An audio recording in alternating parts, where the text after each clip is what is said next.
Hello friends and dear students, मैं अरुण कुमार सिंह आपका अपने YouTube channel Arun sir academy में हार्दिक स्वागत करता हूँ।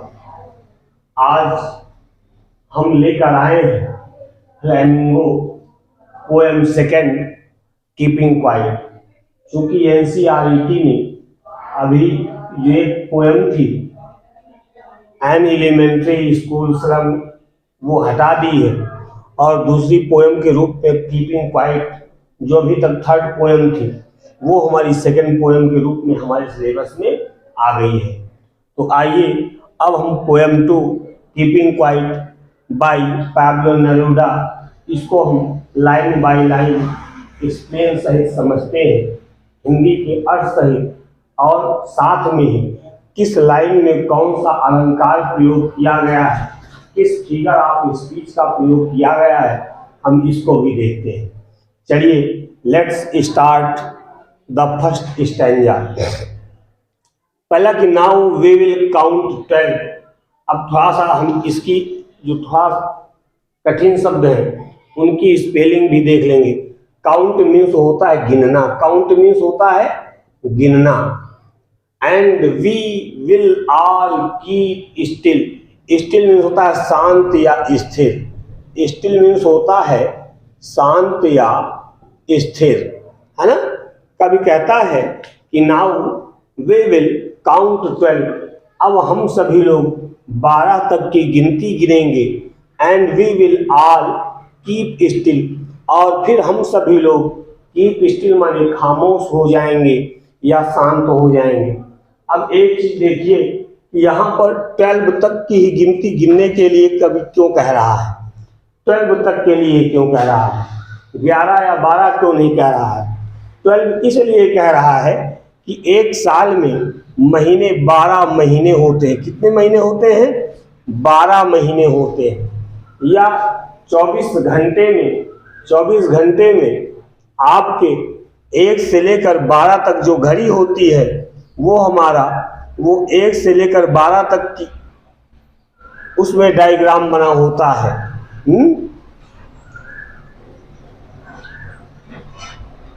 ये पहला कारण हो गया महीना, दूसरा कारण हो गया जो घड़ी की सुई है वो भी 12 तक का ही समय बताती है, और तीसरा कभी 12 क्यों कहता है, तीसरा 12 कहने का रीजन है जो हमारा लेसन का नाम है कीपिंग क्वाइट। इसमें वर्ड गिनिए, इसमें टोटल 12 ही वर्ड है। 1 2 3 4 5 6 7 8 9 10 11 12।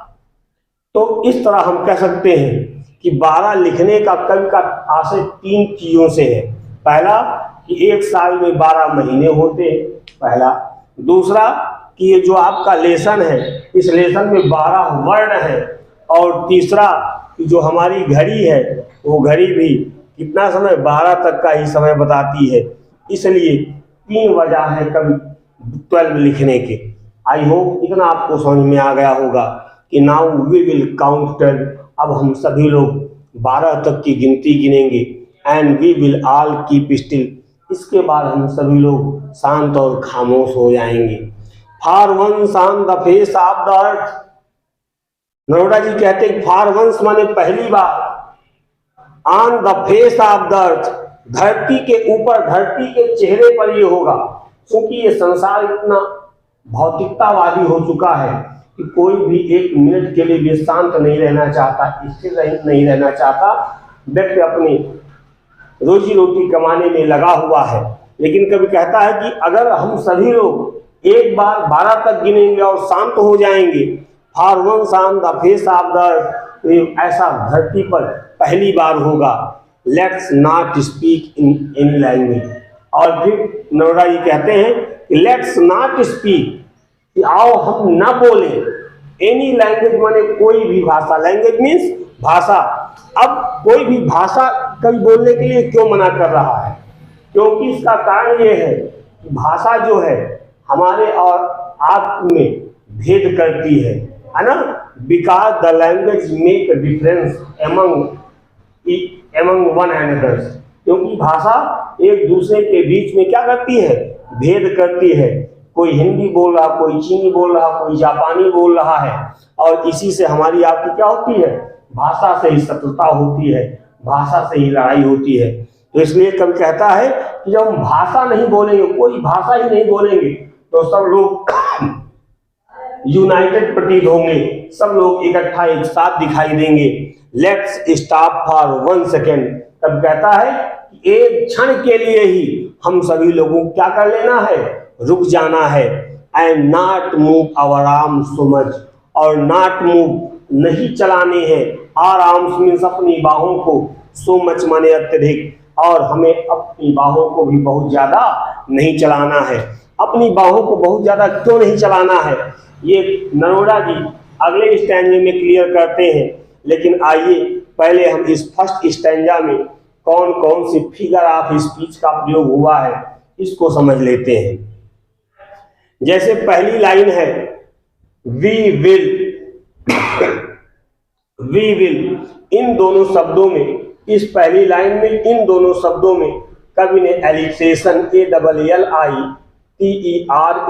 ALLITERATION, alliteration figure of speech, alliteration figure of speech का प्रयोग किया, क्योंकि एग्जाम में पूछ लेता है किस पोएटिक डिवाइस का प्रयोग किया गया है पहली लाइन में, तो हम लिख देंगे एलिट्रेशन का। या देखिए now we will count twelve and we all keep still. अब पहली लाइन में बात शुरू हो रही, दूसरी लाइन में लगातार चालू है। पहली लाइन से बात शुरू होकर जब दूसरी लाइन में चले तो वहां पर वो हमारा पोएटिक डिवाइस होता है क्या, इंजैबमेंट अलंकार। कौन सा, इंजैबमेंट, ENJAMBMENT, इंजैबमेंट, इंजैबमेंट अलंकार होता है हमारा। इंजैबमेंट, इंजैबमेंट अलंकार कब होता है, जब एक लाइन में बात पूरी ना हो और वही बात दूसरी लाइन में आ जाए तो वहां पर हमारा होता है इंजैबमेंट अलंकार। अगला है देखिए लेट्स नॉट, लेट्स नॉट, अगर एक जैसे ही शब्द, तीसरी चौथी लाइन देखिए, चौथी पांचवी लाइन, एक जैसे ही शब्द लगातार दोनों लाइनों में रिपीट होते हैं तो वहां पर हमारा हो जाता है कौन सा अलंकार, वहां पर हमारा हो जाता है एनाफोरा, ANAPHORA, कौन सा अलंकार हो जाता है, एनाफोरा अलंकार हो जाता है। तो आज गर्मी बहुत ज्यादा है। कौन सा अलंकार हो गया हमारा, एनाफोरा अलंकार हो गया है। अब चलिए अब इसके बाद हम अगला स्टैंजा समझते हैं कि not move our arm so much, कि कभी हमें अपनी बाहों को चलाने के लिए क्यों मना कर रहा है, क्यों कह रहा कि हम अपने हाथों को न चलाएं। देखिए कहता अब इस लाइन में इट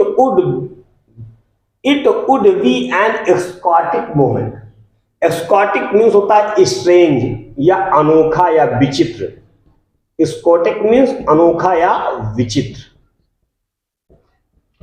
मूवमेंट मीन्स हमारा होता है क्षण, मूवमेंट मीन्स हमारा होता है क्षण।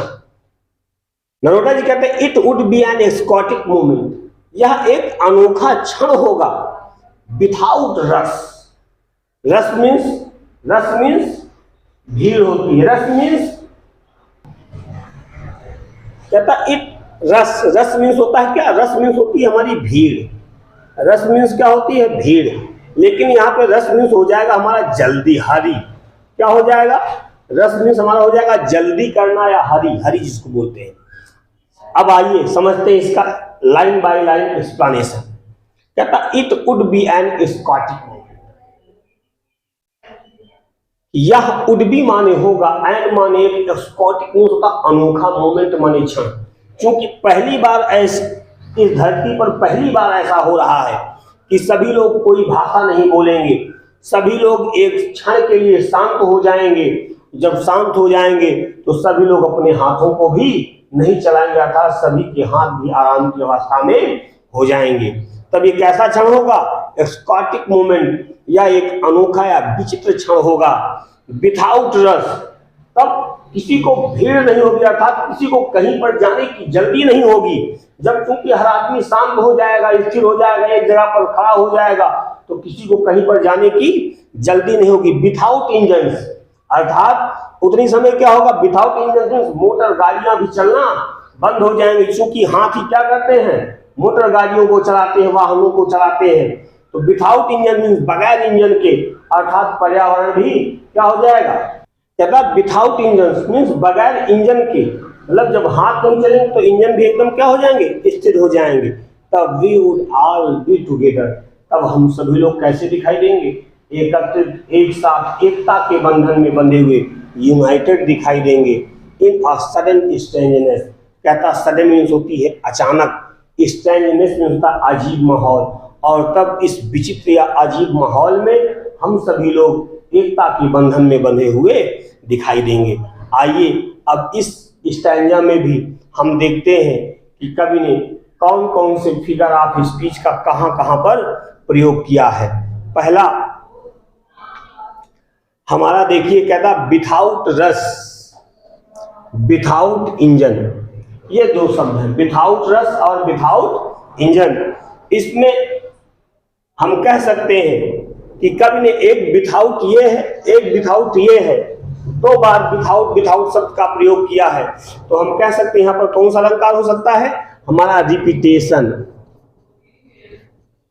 कौन सा अलंकार है, रिपीटेशन अलंकार है, कहां पर, विदाउट विदाउट में। और फिर उसके बाद कहता we would all be together, है ना, इन अ सडन स्ट्रेंजनेस। अब यहाँ पर देखिए डब्ल्यू यस यस यस, यहाँ पर भी हम कह सकते हैं कौन सा अलंकार है हमारा, एलिट्रेशन अलंकार है। कौन सा अलंकार है, एलिट्रेशन अलंकार है। अब चलिए इसका थर्ड स्टैंजा देखते हैं कि fisherman in the cold sea would not harm whales and the man gathering salt would look at his hurt hands.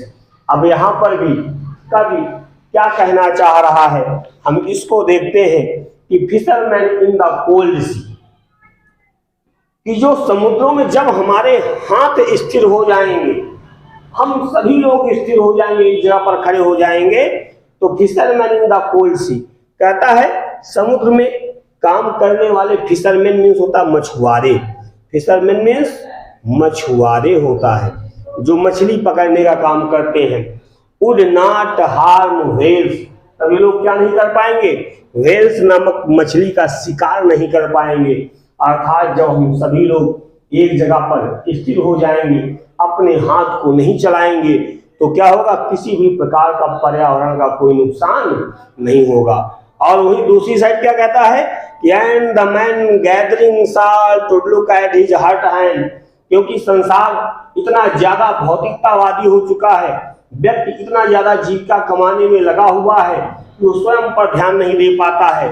लेकिन जब हम सभी लोग स्थिर हो जाएंगे, एक जगह पर शांत हो जाएंगे कुछ क्षण के लिए, तब क्या होगा, द मैन गैदरिंग साल्ट, कि वे मनुष्य जो क्या करते हैं अपनी रोजी रोटी कमाने के लिए, साल्ट मीन्स होता है नमक, गैदरिंग मीन्स होता है इकट्ठा करना, जो नमक को इकट्ठा करने का काम करते हैं, वो would look at his hurt hands, वो क्या देख पाएंगे, अपने जख्मी हाथों को। हर्ट मीन्स होता है चोटिल या जख्मी, हर्ट मीन्स क्या होता है मित्रों, चोटिल या जख्मी हाथों को अपने देख पाएंगे। Would look at his hurt hands, अर्थात कभी कहता है यहाँ पर कुछ समय के लिए जब हम रुक जाएंगे तो हमारे दो फायदे होंगे। एक फायदा तो ये होगा कि पर्यावरण का जो हम नुकसान करते हैं वो पर्यावरण का नुकसान नहीं होगा, और दूसरा कि हमें अपने लिए, स्वयं के लिए भी समय निकालना, हम अपने लिए भी समय निकालेंगे और अपने आप को भी हमको देखने का, जज करने का मौका मिल जाएगा। तो इस तरह मित्रों ये तीसरा पैराग्राफ खत्म होता है। अब उसके आगे देखिए, इस लाइन में फिर हम फिगर ऑफ, इस स्टैंजा में फिर हम फिगर ऑफ स्पीच का, किस फिगर ऑफ स्पीच का कहां पर प्रयोग हुआ है उसको देख लेते हैं। देखिए वुड लुक, सबसे लास्ट लाइन देखिए, would look at his hurt hands, यच यच यच, हा हा हा, अर्थात हम कुछ लोग तो यहाँ पर एलिट्रेशन कहते हैं, लेकिन हम कहेंगे यहाँ पर एलिट्रेशन नहीं, यहाँ पर आप कह सकते हैं कॉन्सोनेंस फिगर ऑफ स्पीच। कौन सा फिगर ऑफ स्पीच, कॉन्सोनेंस, क्योंकि एलिट्रेशन वाक्य के शुरुआत में ही रिपीट होता है। अगर कंजक्टिव वर्ड लगातार शब्द बार बार दोहराए जाए तब तो अलिट्रेशन होगा। लेकिन वाक्य में बाद में, शुरुआत में ना होकर बाद में अगर वाक्य आता है और वावेल साउंड न होकर कॉन्सोनेंट साउंड होता है तो हम कह सकते हैं यहाँ पर कॉन्सोनेंस, अलिट्रेशन ना कहकर हम कॉन्सोनेंस कहेंगे। चलिए उसके बाद अगला चौथे स्टैंजा हम देखते हैं कि those who prepare green wars, wars with gas, wars with fire, victory with no survivors, और put on clean clothes and walk about with their brothers in the shade doing nothing. अब यहाँ पर भी देखिए कि ग्रीन वार्स, ग्रीन वार्स का मतलब हरित युद्धों से है। हरित युद्ध का मतलब जितना हम जंगलों का कटाव कर रहे हैं, पर्यावरण का नुकसान कर रहे हैं। कहता those who prepare green wars, वे लोग जो हरित, ग्रीन वार्स में होता है जो पेड़ों से, पेड़ों जंगलों की कटाई कर रहे हैं, हम जो हरित युद्ध लड़ रहे हैं। Wars with gas, wars with gas का मतलब होता है, गैस मीन्स होता है पॉल्यूशन, जितना हम प्रदूषण कर रहे हैं। वार्स विथ फायर, और वे व्यक्ति जो वार्स विथ फायर मीन्स होता है अग्नियास्त्रों के साथ एक दूसरे से लड़ रहे हैं। लड़ते हुए क्या कर रहे हैं, हम आपस में ही एक दूसरे को समाप्त करते जा रहे हैं। जब एक दूसरे को ही, हम अपने भाइयों को ही मारते चले जाएंगे तो विक्ट्री विथ नो सर्वाइवर्स, ऐसी जीत को चाहने वाला, नो सर्वाइवर्स, कोई जीत को भोगने वाला ही नहीं बचेगा। तो पुट ऑन क्लीन क्लॉथ, कभी कहता है, अब यहाँ से देखिए कभी अपना थाट बदल रहा है, वो बता रहा है कि वे लोग जो ग्रीन वार कर रहे हैं, पॉल्यूशन कर रहे हैं, एक दूसरे से आपस में युद्ध कर रहे हैं, युद्ध करने के बाद जब उनको जीत मिल जाती है तो उस जीत का आनंद मनाने वाला उनके साथ कोई नहीं होता है। तब वो व्यक्ति कहता है पुट ऑन क्लीन क्लॉथ। यहाँ पर क्लीन क्लॉथ का मतलब होता है नए कपड़े। नए कपड़े का मतलब कि वो अपने मन में नए विचारों को ले आएगा, तब उस व्यक्ति के क्या होंगे, विचार बदल जाएंगे। पुट ऑन मीन्स होता है वियर ऑन, पहनना, क्लीन क्लॉथ मीन्स होता है नए कपड़े। नए कपड़े पहनने का मतलब तब वो व्यक्ति अपने अंदर नए विचारों को लेकर आएगा, और जब उसके अंदर नए विचार आ जाएंगे तब क्या होगा, walk about with their brothers, तो अपने सभी बांधुओं के साथ वॉक अबाउट मीन्स चलेगा, इन द शेड मीन्स छाया में। कौन सी छाया में, शेड मीन्स होता है इन द छाया, शेड मीन्स छाया, कौन छाया, प्रोटेक्शन रूपी छाया है ना, शरण रूपी छाया। तब वो सभी भाई एक दूसरे का साथ देते हुए एक साथ चलेंगे, डूइंग नथिंग, और कुछ भी नहीं करेंगे। आइए अब हम इस पैराग्राफ में, इस स्टैंजा में देखते हैं कौन से अलंकार का प्रयोग हुआ है। जैसे wars with, wars with, wars with, wars with, अगर जहां पर देखिए बार बार दो कंजेटिव शब्द का प्रयोग हुआ है तो यहाँ पर हमारा रिपीटेशन, कौन सा अलंकार, repetition figure of speech, repetition figure of speech का प्रयोग हो गया मित्रों।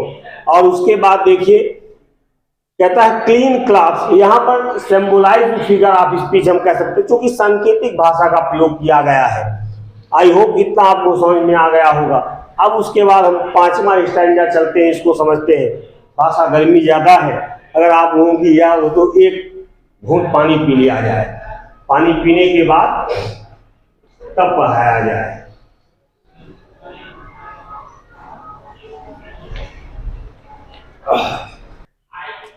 पांचवें स्टैंजा में कभी कहता है what I want should not be confuse with total inactivity, life is what it is about, I want not truck with death. अब यहाँ पर देखिए कि what I want should not be confuse, Pablo Neruda ji कहते हैं कि what I want, मैं जो चाहता हूँ, should not be confuse means होता है असमंजित, असमंजित होना या असमंजस में या दुविधा में पड़ना, कि मैं यह चाहता हूं कि आप लोग दुविधा में ना पड़े, क्या, कि विद टोटल इनएक्टिविटी, या आप पूर्ण रूप से निष्क्रिय हो जाएं, कोई काम ही ना करे, काम करना बंद कर दे।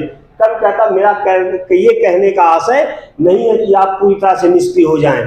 Life is what it is about, जीवन क्या है इसी के बारे में है, निरंतर रूप से जीवन चलता रहता है ना, लगातार जीवन क्या होता है, चलता रहता। हम अपने बारे में, अपने परिवारिक जनों के बारे में हमारे पास समय नहीं होता देखने का।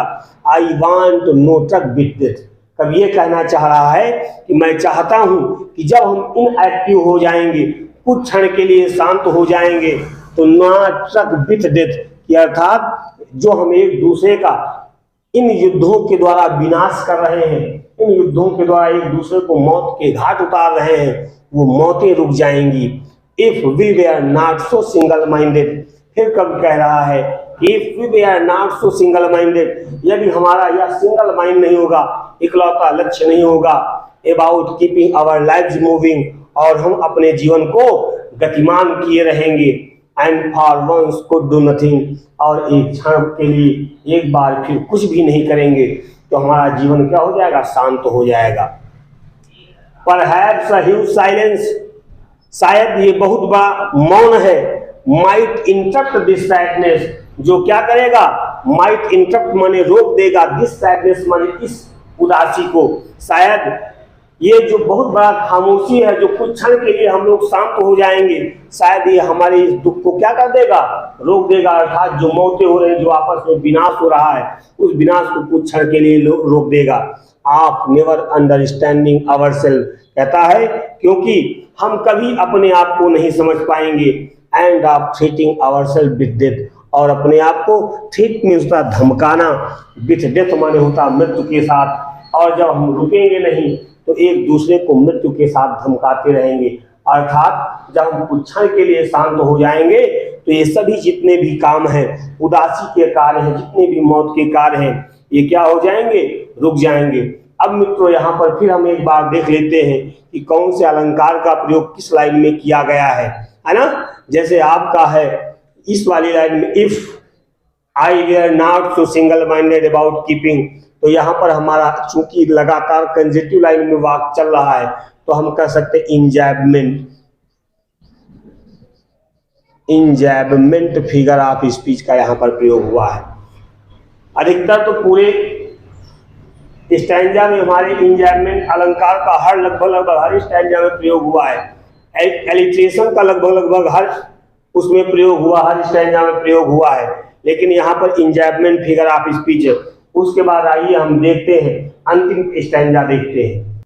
चलिए अब इसके अंतिम पैराग्राफ अंतिम स्टैंजा में देखते हैं कि perhaps the earth can teach us as when everything seems dead and later proves to be alive, now I shall count up to 12 and you keep quiet and I will go. अब इस अंतिम line में कब कहता कि शायद the earth can teach us, पृथ्वी हमको यह सिखा सके, शिक्षा दे सके, as when everything seems dead, कि जब जिस प्रकार जब भूकंप आता है या पृथ्वी पर कोई भी क्रांति आती है, विपत्ति आती है, आपदा आती है, तो सब कुछ नष्ट हो जाता है।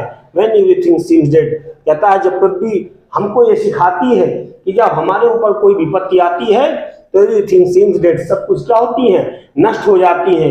लेकिन लेटर मीन्स बाद में, प्रूव्ड टू बी अलाइव, लेकिन बाद में फिर इसमें जीवन आ जाता है। इससे पतझड़ के मौसम में पेड़ से पत्ते झड़ जाते हैं, लेकिन उसके बाद फिर भी पेड़ हरे भरे और नए होकर फिर नए रूप में आ जाते हैं। तो इस कवि यही कहना चाह रहे हैं कि शायद हम पृथ्वी से ही यह शिक्षा ले सके कि एक बार पृथ्वी पर ऐसा लगता है सब कुछ नष्ट हो गया है, लेकिन उसके बाद पृथ्वी पर नया जीवन आ जाता है। Now I shall count up to 12। अब नरोड़ा जी कहते हैं, अब देखिए कि वही लाइनें सिर्फ शब्द बदल दिए हैं कि आई की जगह यू की जगह आई कर दिया है। Now I shall count up to 12, अब कहता कि अब मैं 12 तक गिनूंगा, एंड यू कीप क्वाइट, और तुम सभी लोग चुप हो जाओगे, एंड आई विल गो, और मैं जाऊंगा। अर्थात कभी ये संदेश देना चाहता है कि आपको क्या करना है, क्या नहीं करना है, आप ये भली भांति समझ चुके होंगे। आइए अब इस अंतिम स्टैंजा में हम अलंकार को भी देख लेते हैं, किस अलंकार का प्रयोग किस लाइन में किया गया है। Perhaps the earth can teach अस, देखिए अर्थ कैन टीच अस, यहाँ पर अर्थ को एक टीचर के रूप में प्रयोग किया गया है, बताया गया है। तो कौन सा अलंकार, पर्सोनिफिकेशन। कौन सा अलंकार है यहाँ पर इस लाइन में, पर्सोनिफिकेशन अलंकार है। हमने इसके पहले भी बताया है कि लगभग हर स्टैंजा में इंजैबमेंट भी है, क्योंकि ये बात सीधा यहाँ पर आकर खत्म हो रहा है, इन 3 लाइनों में पूरा एक साथ खत्म हो रहा है, ये दोनों लाइन फिर एक साथ आके खत्म हो रही, तो यहाँ पर भी इंजैबमेंट है, यहाँ पर भी इंजैबमेंट है। इस तरह मित्रों ये आपकी दूसरे लेसन की फ्लेमिंगो बुक सेकेंड की जो कविता है कीपिंग क्वाइट, ये आपकी यहीं पर समाप्त होती है। आई होप आपने वीडियो को एंजॉय किया होगा, आपको भली भांति लाइन बाय लाइन अच्छी तरह से समझ में आ गया होगा। और अगर आपको वीडियो पसंद आया हो तो इसको अधिक से अधिक मात्रा में लाइक करें, शेयर करें और सब्सक्राइब करें।